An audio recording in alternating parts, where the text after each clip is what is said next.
Hello students, आप सभी लोगों का रे क्लासेस के ऑनलाइन प्लेटफॉर्म पे स्वागत है। तो बच्चों, हम लोग प्रीवियस क्लास में इलेक्ट्रोड कंसंट्रेशन सेल पढ़ लिए थे। तो हम लोग आगे बढ़ते हैं और हम लोग बात करते हैं थर्मोडायनेमिक्स ऑफ गैल्वेनिक सेल। मतलब इसमें हमें क्या क्या चीज़ें पढ़नी है। सबसे पहले हम लोग जो पढ़ेंगे वो पढ़ेंगे work done by the cell. पहली चीज़ क्या पढ़ेंगे? Work done by the cell. Cell के द्वारा कितना वर्क डन किया जाएगा। ठीक है। तो अब हम यहाँ बात करें तो आपको पता होगा कि वर्क डन जो होता था W, ये क्या होता था? ये हमारा होता था charge into potential, charge into potential, यही होता था। चल भाई, अगर मान लिया हमने n फैराडे चार्ज लिया, let n Faraday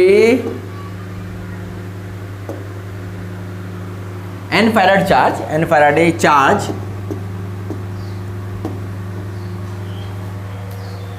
is flowing through the cell,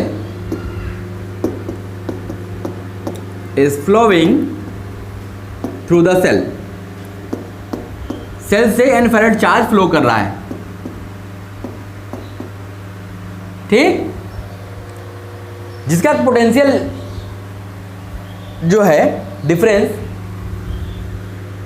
उस पोटेंशियल डिफरेंस जो सेल है उसका पोटेंशियल डिफरेंस जो है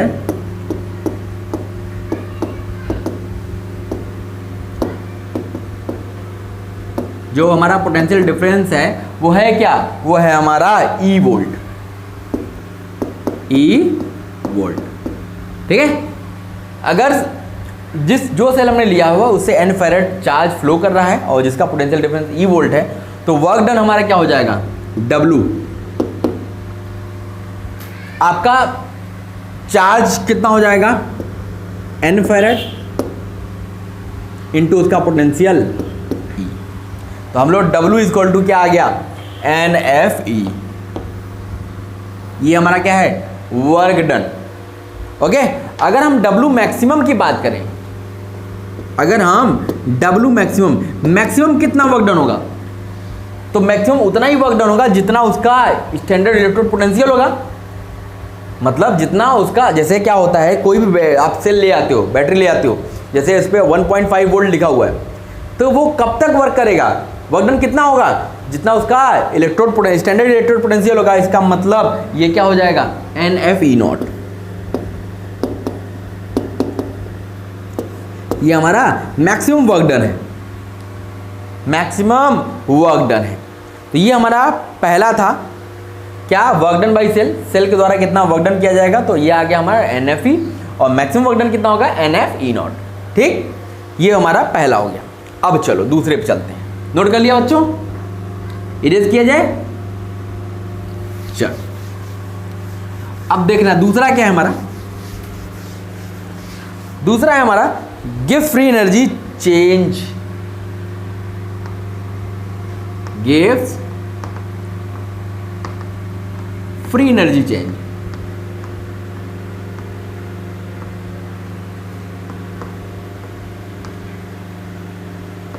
एंड स्पॉन्टेनिटी।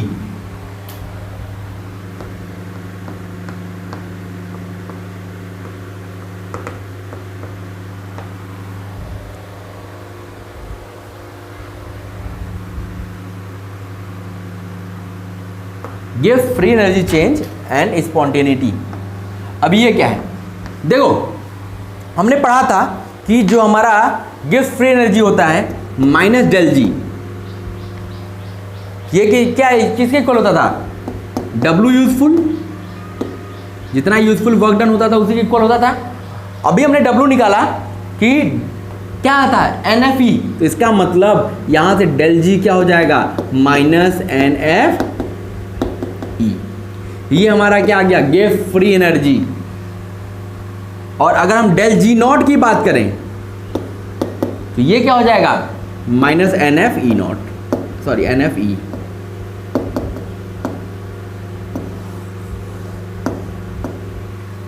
ये हमारा क्या हो गया, गिव्स फ्री एनर्जी चेंज। और स्पॉन्टेनियस स्पॉन्टेनिटी के लिए क्या होगा,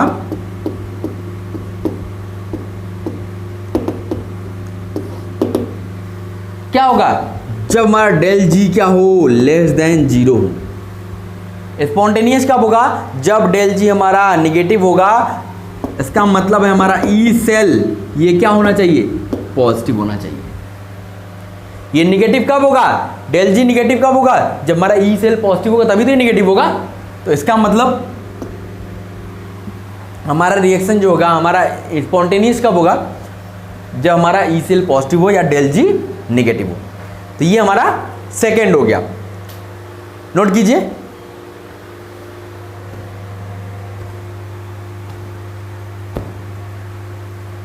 हो गया बच्चों, इरेज किया जाए। चलो अब हम लोग थर्ड की बात करते हैं, ये इंपॉर्टेंट है और इस पे बेस्ड कुछ क्वेश्चंस पूछे जाते हैं। तीसरा हमारा क्या है, थर्ड है हमारा equilibrium constant.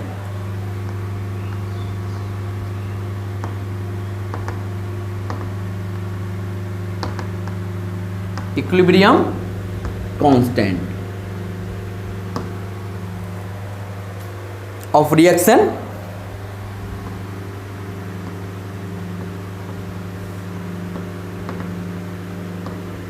taking place inside galvanic cell, inside galvanic cell।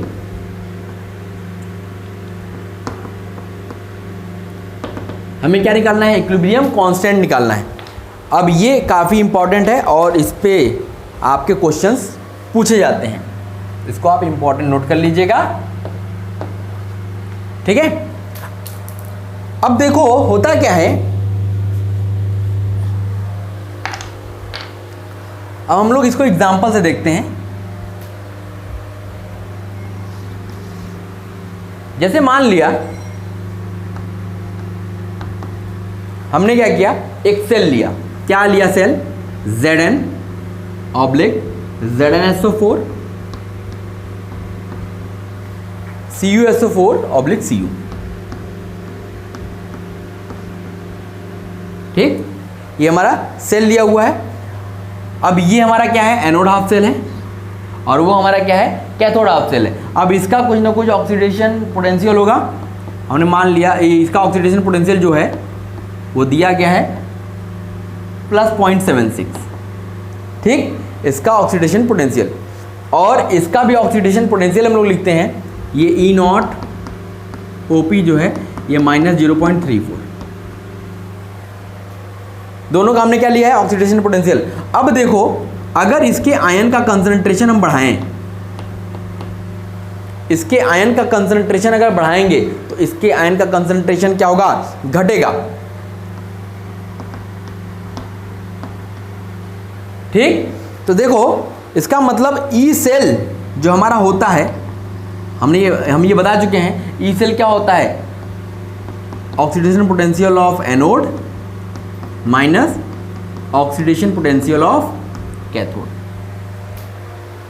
ठीक। मतलब अब देखो क्या मतलब है, व्हेन सेल स्टार्ट्स वर्किंग, जब आपका सेल स्टार्ट करता है वर्किंग करना, व्हेन सेल स्टार्ट्स वर्किंग, जब आपका सेल काम करना शुरू करता है, जैसे आप नई नई सेल लेके आए, उसको कहीं पे लगाया, अब वो उसने वर्क करना शुरू किया, due to increase in concentration of ion, due to increase in concentration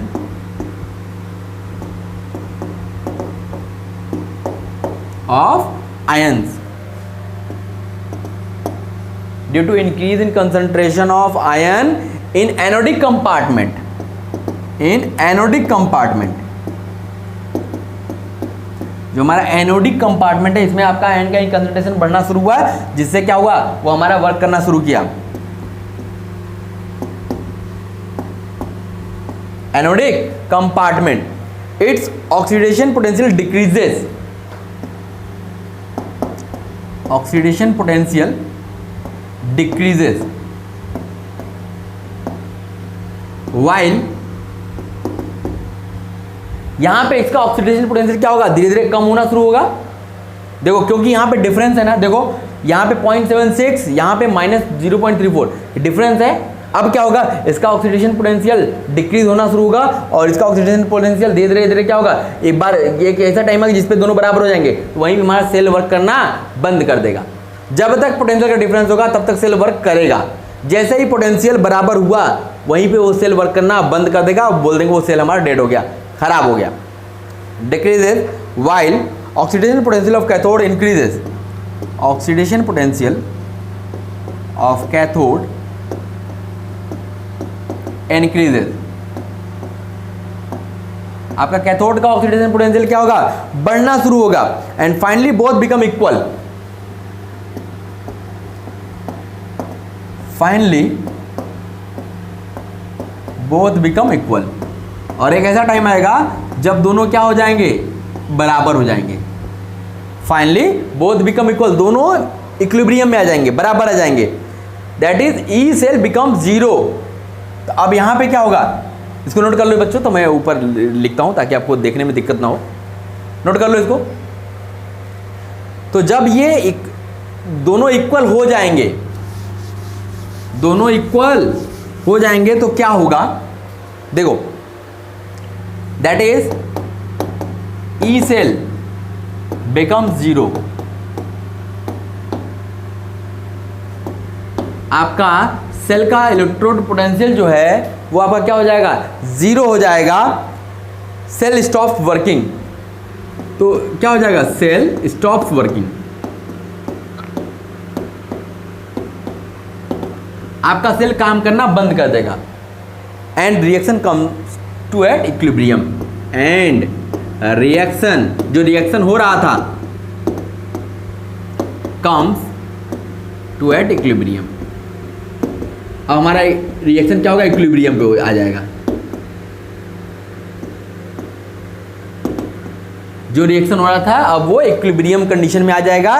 तो अब यहाँ पे क्या होगा, मतलब हमने ये देखा कि अब हमारा जो इक्विलिब्रियम कंडीशन आएगा, एट इक्विलिब्रियम,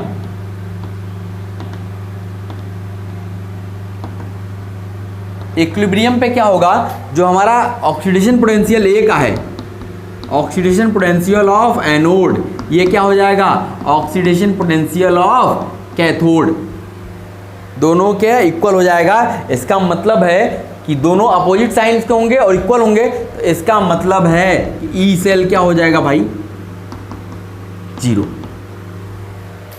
ई सेल हमारा जीरो हो गया। अब हम क्या करते हैं, जो हमने सेल बनाया था उसके लिए नर्स्ट इक्वेशन लिखते हैं। अब क्या करते हैं, नर्स्ट इक्वेशन लिखते हैं।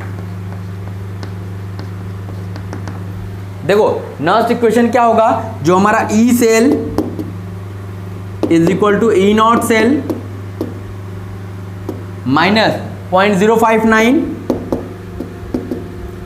बाई एन, हम जनरल लेके चल रहे हैं एन, लॉग ऑफ, अब लॉग में ऊपर क्या आता है, ऊपर आता है कंसंट्रेशन ऑफ प्रोडक्ट और इसके पावर में स्टोइकोमेट्रिक कोफिशिएंट अपॉन नीचे क्या आएगा, रिएक्टेंट और इसका स्टोइकोमेट्रिक कोफिशिएंट।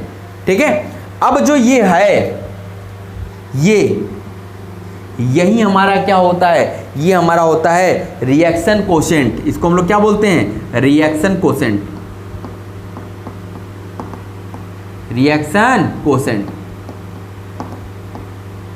इसको हम लोग क्या बोलते हैं, रिएक्शन कोशेंट बोलते हैं। तो इसका मतलब है एट इक्विलिब्रियम,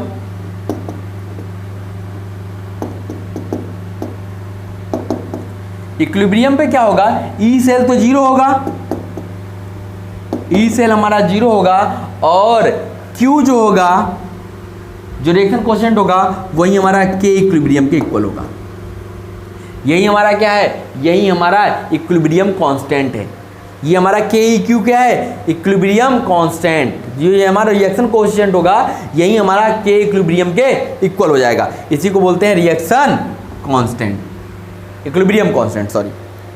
ठीक है, अब यहां से देखो कि अब हम यहां से इस इक्वेशन में ई सेल की वैल्यू जीरो रख देते हैं। अब यहां से E not cell minus 0.059 upon n, और ये हो गया log K E Q, log K equilibrium.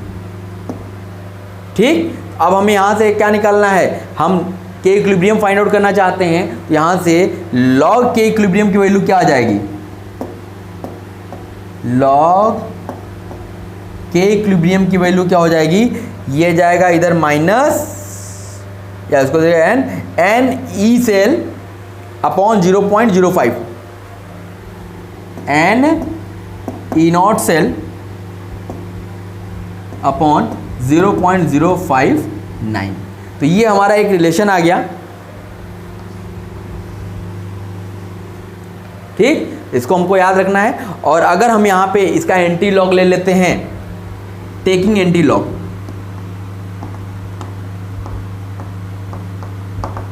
हमने क्या लिया, इसका एंटी लॉग ले लिया, तो अब यहाँ पे के इक्विलिब्रियम जो आएगा ये क्या हो जाएगा, 10 to the power n E not cell upon 0.059। तो ये हमारा फाइनल के इक्विलिब्रियम कांस्टेंट की वैल्यू हमको मिल गई। आपको याद रखना है, ये इस पे बेस्ड क्वेश्चंस पूछे जाते हैं। ठीक है, इसको नोट कर लीजिए, फिर हम क्वेश्चंस कराते हैं तो आपको चीज़ें समझ में आएंगी। तो यहाँ पे समझ में आया कि इक्विलिब्रियम कांस्टेंट जो रिएक्शन का होता है किसी भी गैल्वेनिक सेल में, हमने एक सेल लिया, अब उसमें क्या किया कि जो हमारा इक्विलिब्रियम पे जब हमारा क्या होगा, जब हमारा ऑक्सीडेशन पोटेंशियल, जब हम कोई सेल ले आएंगे तो अब उसका ऑक्सीडेशन पोटेंशियल कंसंट्रेशन जो होगा एनोड का वो बढ़ना शुरू होगा, और कैथोड का कंसंट्रेशन क्या होगा, घटना शुरू होगा, जिसकी वजह से क्या होगा, एक टाइम ऐसा आएगा जब दोनों के इलेक्ट्रोड पोटेंशियल बराबर हो जाएंगे। तो उस इलेक्ट्रोड पोटेंशियल जब बराबर हो जाते हैं तो उस केस में क्या होता है, हमारा इक्विलिब्रियम, वो रिएक्शन हमारा इक्विलिब्रियम पे आता है। तो वहाँ पे क्या होगा, वहाँ पे हमारा ई सेल की वैल्यू होगी वो 0 होगी, और जो हमारा ये कोसेंट रिएक्शन होता है, रिएक्शन कोसेंट होता है, वो हमारा इक्विलिब्रियम कांस्टेंट के इक्वल हो जाएगा, वो हमारा के ई क्यू के इक्वल हो जाएगा। तो यहाँ से हमने फाइंड आउट किया कि ई नॉट सेल, अरे के ई क्यू जो आएगा वो आएगा 10 to the power n law n E not cell upon 0.059, वो आपको याद रखना है, यही हमारा इक्विलिब्रियम कांस्टेंट है। ओके, ये नोट कर लीजिए, फिर हम एक छोटा सा क्वेश्चन कराते हैं तो आपको चीजें समझ में आएंगी। इरेज कर दिया जाए बच्चों, चलो अब एक क्वेश्चन लिखो आप लोग, कैसे क्वेश्चन पूछता है देख लीजिए, ताकि जो हम लोग पढ़ रहे हैं उसका एप्लीकेशंस अगर हम नहीं कर पाए तो क्या फ़ायदा इसी पढ़ाई का। अगर क्वेश्चन एग्जाम में आया और हम न कर पाए तो इसको पढ़ने से हमें क्या फ़ायदा मिला, कुछ नहीं, 0, नील बटा सन्नाटा। चल भाई लिख क्वेश्चन, कहता है आपको सेल दिया हुआ है, सेल क्या दिया हुआ है, कहता है Fe सॉलिड, FeSO4 एक्वस, और इसका कंसंट्रेशन ने दे दिया 0.01 मोलर। ये कंसंट्रेशन दे दिया है। अब इधर हमने लिया AgNO3 है एक्वस,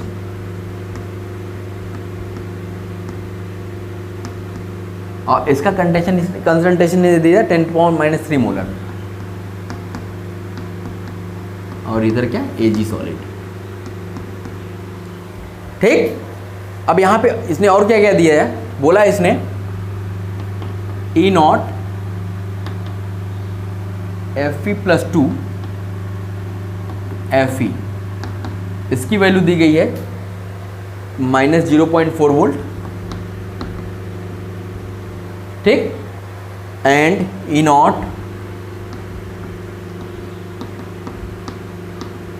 Ag to Ag+, इसकी वैल्यू दी है 0.8 वोल्ट।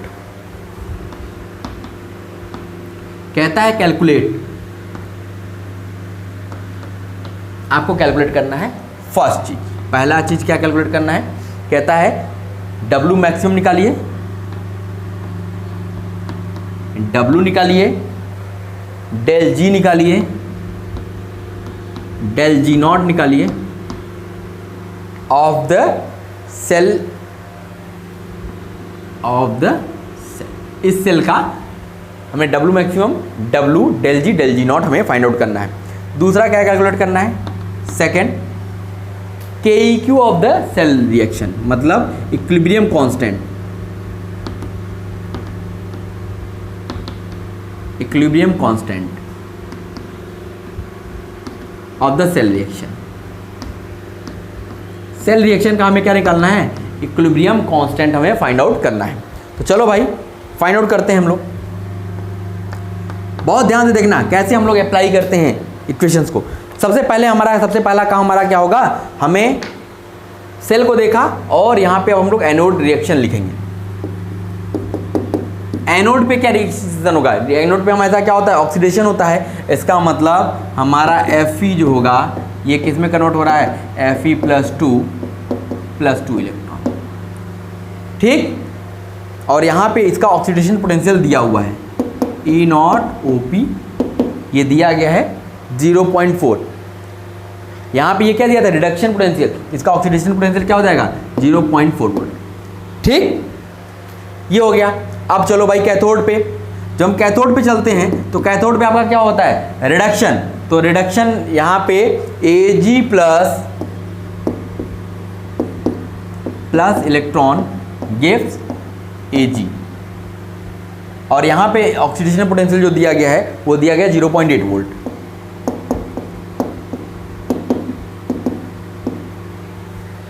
ठीक है, तो अभी यहाँ पे इलेक्ट्रॉन इक्वल नहीं है, इसलिए हम लोग क्या करते हैं, 2 से मल्टीप्लाई कर देते हैं। तो अब यहाँ पे इसको क्या करते हैं, ऐड कर देते हैं।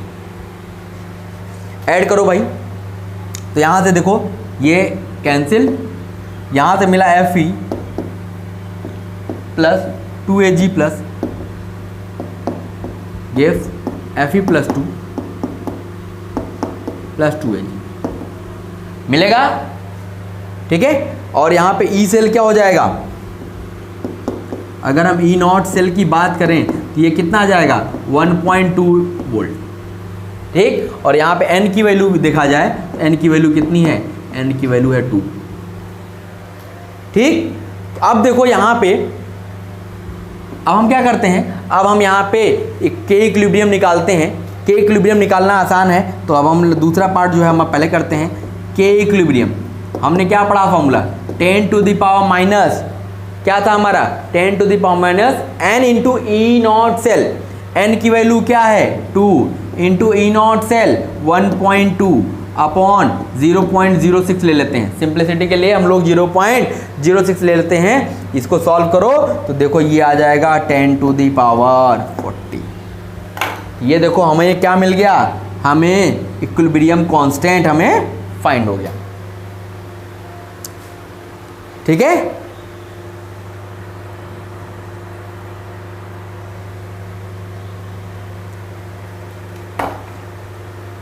हो गया बच्चों। अब देखो यहीं पे हम लोग फर्स्ट का, अब देखो यहाँ पे हम लोग डब्ल्यू मैक्सिमम निकालना है ना, डब्ल्यू मैक्सिमम ये हमने क्या बताया था, ये हमने बताया था डब्ल्यू मैक्सिमम, पीछे पलटिए देखिए क्या बताया था, इसको हमने बताया था कि माइनस NFE0, हमने क्या बताया था NFE0। तो देख भाई n की वैल्यू 2 और n की वैल्यू 2 हो गई f। अब यहाँ पे f को आप 1 फैरड, 1 फैरड में कितने होते हैं 96500 कूलाम, 1 फैरड में 96500 कूलाम चार्ज होता है।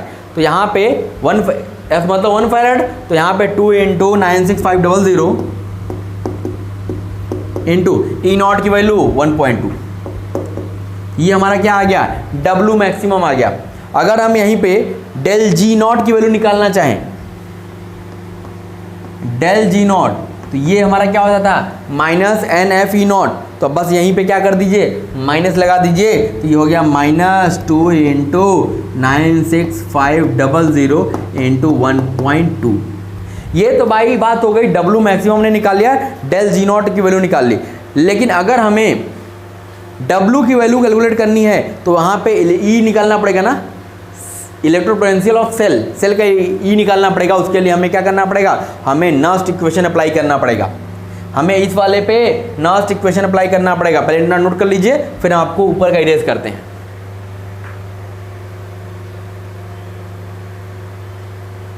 हो गया, चल भाई अब देखो हमें W निकालने के लिए क्या करना पड़ेगा, नस्ट इक्वेशन लिखना पड़ेगा। तो चलो भाई नस्ट इक्वेशन लिखते हैं। देखो तो हमारा क्या होता है, E is equal to E cell is equal to E not cell minus 0.06 ले लिया बाई N की वैल्यू 2 हो गई लॉग। अब कंसंट्रेशन ऑफ रिएक्टेंट, नहीं कंसंट्रेशन ऑफ प्रोडक्ट यहां पे प्रोडक्ट क्या है, Ag। अब इसका कंसंट्रेशन देखिए क्या दिया, 10 टू द पावर, एक मिनट,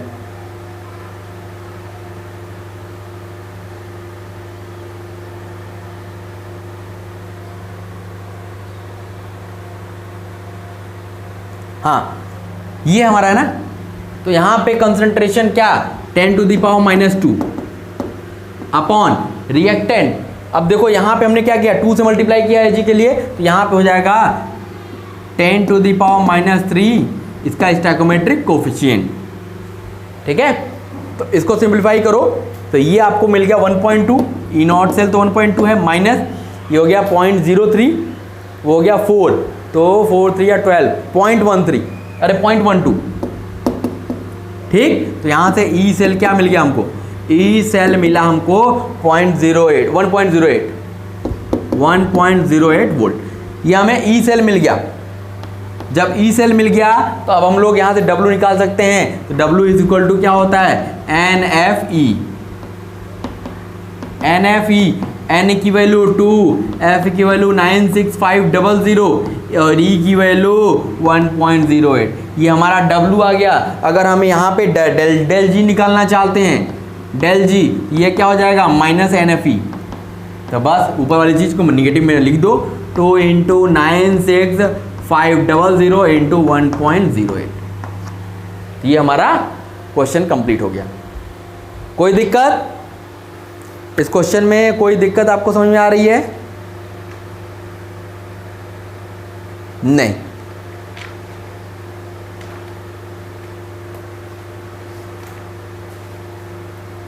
हो गया बच्चों,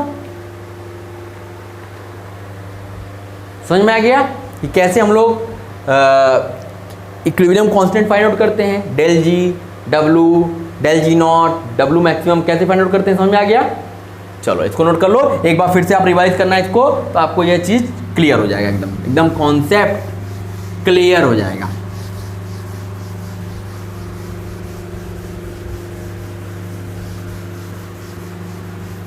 चलो एक क्वेश्चन और करते हैं, काफ़ी मज़ेदार है।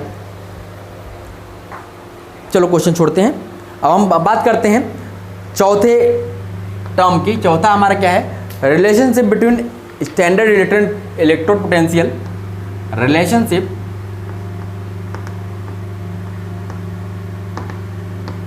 Between standard electrode potential and, और किसके बीच में, standard electrode potential of a metal in its different oxidation state, of a metal in its different oxidation state, different oxidation state।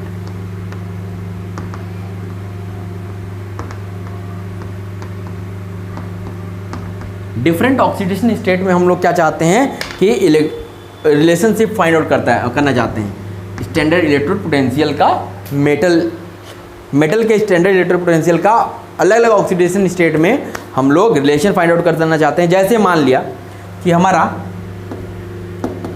Fe जो है, ये Fe से Fe+2 में जा रहा है,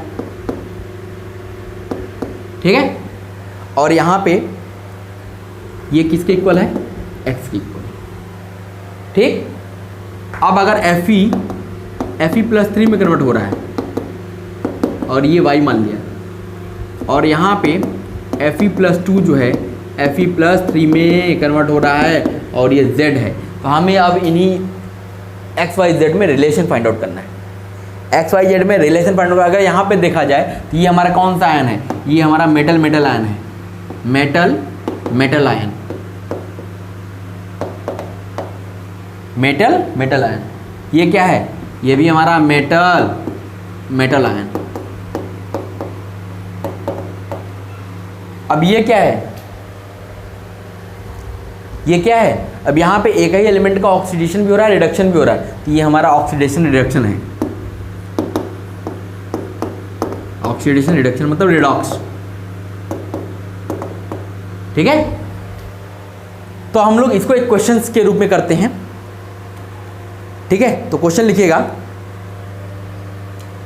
समझ गए ना, मैं इसको इरेज कर दूं, मुझे इसी XYZ के बीच में रिलेशन फाइंड आउट करना है, तो मैं इसको एक क्वेश्चन के फॉर्म में देता हूं आपको, तो चीज़ें समझ में आएंगी। लिखिएगा question,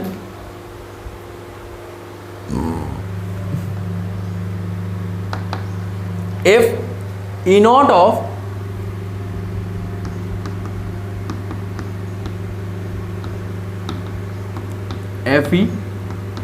Fe+2 is X,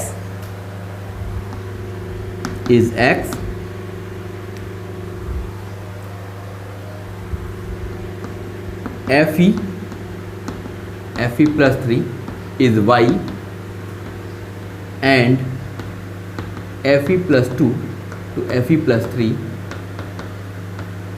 is Z, तो कहता है then find relation between X Y and Z, then find relation between X Y and Z. हम एक्स वाई जेड में रिलेशन फाइंड आउट करना चाहते हैं। अब देखो हम लोग स्टार्ट करते हैं। देखो जो हमने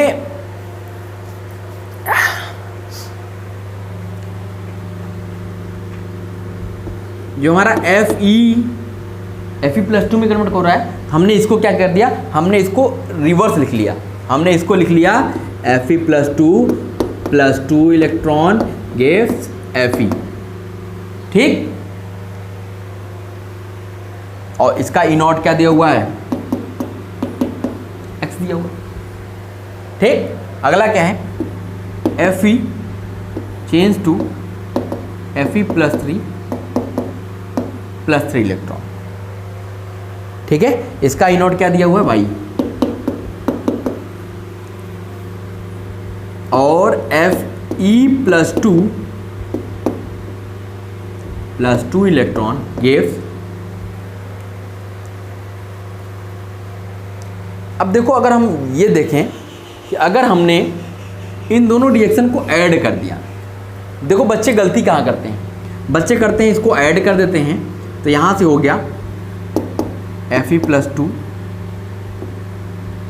gives Fe+3 + electron.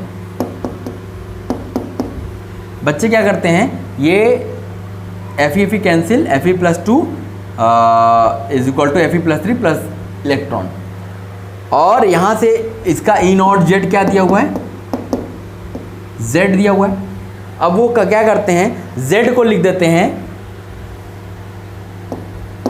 Y - X। हाँ ये -X होगा क्योंकि हमने क्या किया था, रिएक्शन उल्टा किया है, तो ये Z को वैल्यू Y - X लिख देते हैं। ये पूरी तरीके से गलत है।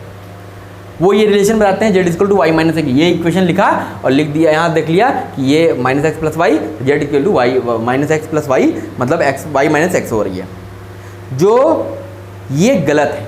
क्यों गलत है, क्योंकि जो इंटेंसिव प्रॉपर्टीज होती हैं, इंटेंसिव प्रॉपर्टी का मतलब होता है जो मास के ऊपर डिपेंड करती हैं, ठीक है। जो मास के ऊपर डिपेंड, इंटेंसिव,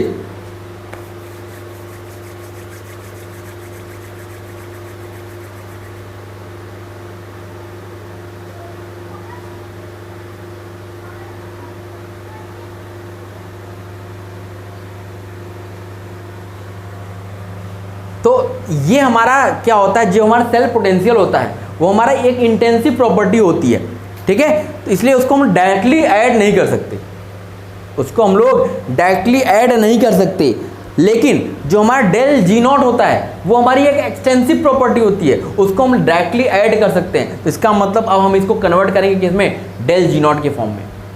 हम डायरेक्टली इलेक्ट्रोड पोटेंशियल को ऐड नहीं कर सकते, क्योंकि वो जैसे देखो पिछले वाले इक्वेशन में भी हमने क्या देखा था कि वहाँ पे हमने जब 2 से मल्टीप्लाई किया था तो हमने पोटेंशियल में नहीं मल्टीप्लाई किया था। हमने देखा होगा यहाँ पे Ag plus 2Ag plus 2 electron equal to 2Ag लिखा था। तो यहाँ पे हमने क्या किया था, उस 2 का मल्टीप्लाई उसके पोटेंशियल में नहीं किया था। तो हम लोग क्या जानते हैं कि जो हमारा ये इलेक्ट्रोड पोटेंशियल है ये हमारा इंटेंसिव प्रॉपर्टी होती है, हम इसको डायरेक्ट ऐड नहीं कर सकते, ठीक है। तो इसको आप लिख लीजिए,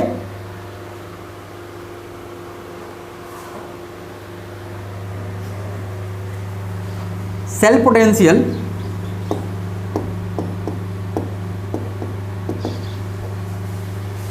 is intensive property.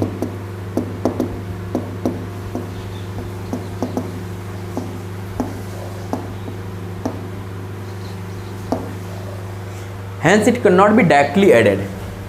Hence it can't be directly added.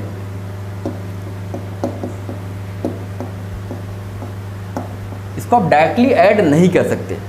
But del G not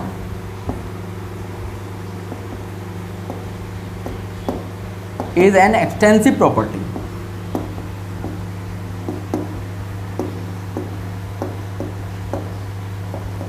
del G not जो होता है हमारा एक्सटेंसिव प्रॉपर्टी होता है, it can be directly added, it can be directly added. आप देखो कोई बच्चा कहेगा कि सर ऐसा क्यों नहीं किए कि आप यहाँ से 3 से इसको 3 से मल्टीप्लाई करते, इसको 2 से मल्टीप्लाई करते तो इलेक्ट्रॉन कैंसिल हो जाता, तो हम लोग आगे बढ़ लेते। लेकिन बेटा तो हमें जो चीज़ चाहिए वो चीज़ हमें नहीं मिलती। क्यों? जब आप यहाँ 3 से मल्टीप्लाई करते तो ये हो जाता 3Fe, यहाँ 2 से मल्टीप्लाई करते तो 2Fe, तो यहाँ पे एक Fe बच जाता। तो यहाँ पे 3Fe plus 2 plus Fe is equal to 3Fe plus 3।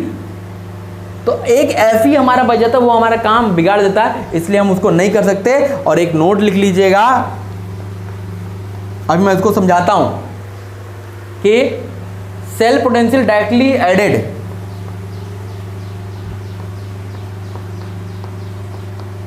Cell potential directly added कब डायरेक्ट ऐड कर सकते हैं? When electron get cancelled out, when electron gets cancelled out. जब इलेक्ट्रॉन्स कैंसिल्ड हो जाते हैं तब आप डायरेक्ट उनको ऐड कर सकते हैं। When electron get cancelled out तो हम लोग इसको ऐड कर सकते हैं सिंपली, ठीक है। अब देखो, अब हम देखते हैं कि कैसे हम इसको कन्वर्ट करेंगे डेल जी नॉट के केस में, क्योंकि डेल जी नॉट के केस में करोगे तभी हम इसको ऐड कर पाएंगे। अब देखो, हमने डेल जी नॉट क्या पढ़ा था, NF E not, NF E not, ठीक है। अब देखो चलो, तो अब हमारा इक्वेशन क्या था, पहला Fe plus 2 electron gives Fe 2Fe, sorry Fe, ठीक है। Fe plus 2 electron gives Fe, और यहाँ पे E नॉट की वैल्यू क्या दी थी, -x। E नॉट की वैल्यू -x थी। अब हम इसको डेल G1 मान लेते हैं, डेल G1 नॉट। तो ये क्या हो जाएगा, यहाँ पे देखो n की वैल्यू 2, f की वैल्यू f रखा, और n की वैल्यू 2, f की वैल्यू f, और x की जगह -x, ठीक है। हमने ये निकाला,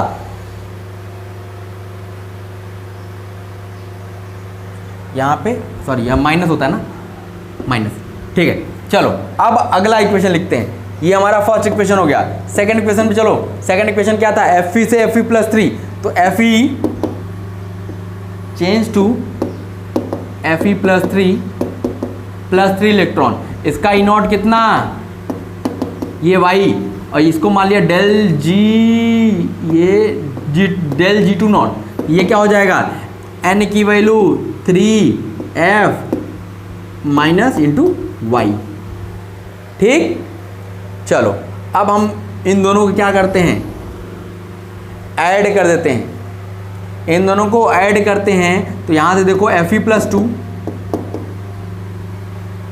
ठीक, गिव्स Fe प्लस 3 प्लस ई, ठीक है। और इसका ई नॉट हमें क्या दिया था, ई नॉट दिया था z। अब अगर हम यहाँ पे देखें तो डेल G3, हम लोग डेल G03 निकालते हैं तो ये देखो n की value 1 minus 1 f into z मिला। यहाँ से डेल G3 नॉट निकाला तो n की वैल्यू 1 f इंटू z। अब देखो, अब हम यहाँ से क्या करेंगे, अब ये जो डेल G03 निकाला इन दोनों को ऐड करेंगे तो भी यही मिलना चाहिए। तो अब यहाँ से हो जाएगा del G1 not plus del G2 not is equal to del G3 not. ठीक, तो अब यहाँ से डेल G3 नॉट की वैल्यू ये क्या हो गई, ये तो हो गई implies that minus F Z is equal to 2fx minus 3f y। तो यहाँ से देखो f कैंसिल कर दिया, माइनस लेके हटा दिया तो z की वैल्यू हो गई 3y माइनस 2x। ये हमें रिलेशन मिल गया। इसी रिलेशन की हमको तलाश थी, ठीक है।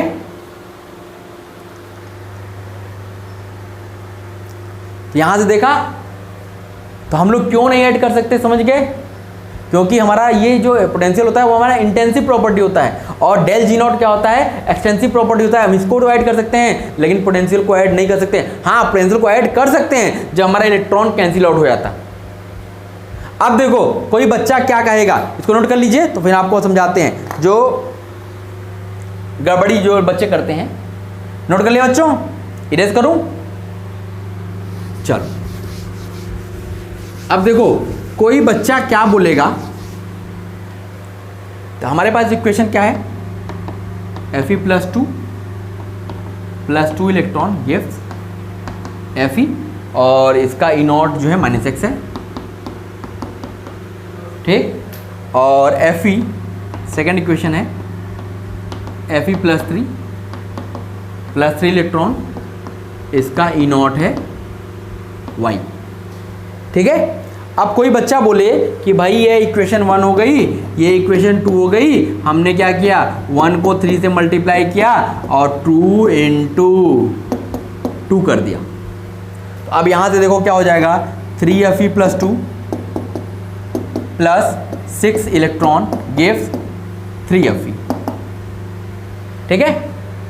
ई नॉट अभी भी x रहेगा माइनस x और यहाँ से हो जाएगा 2Fe gives 2Fe plus 3 plus 6E और ई not y।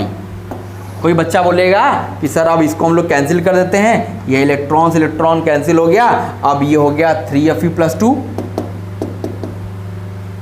Gives Fe plus 2Fe plus 3। अब देखो हमें क्या चाहिए था, Fe प्लस 2 से Fe प्लस 3, लेकिन अब ये Fe एक आ गया ना। तो अब यहाँ पे जो हमारा है, जो अगर यहाँ पे क्वेश्चन क्या बन सकता है, पूछ सकता है कि क्या Fe प्लस 3 डिस प्रोपोर्शनेट हो रहा है कि नहीं, डिस प्रोपोर्शनेट हो रहा है कि नहीं। तो अगर ई नॉट सेल की वैल्यू पॉजिटिव आती है, अगर ई नॉट सेल की वैल्यू पॉजिटिव आएगी तो हमारा ये प्रोपोर्शनेट होगा, डिसप्रोपोर्शनेट होगा। अगर ई नॉट सेल की वैल्यू नेगेटिव आएगी तो ये हमारा डी प्रोपोर्शनेट नहीं होगा, ठीक है। तो इसलिए याद रखिएगा, पूछ सकता है कि Fe प्लस 2 डिसप्रोपोर्शनेट हो रहा है कि नहीं।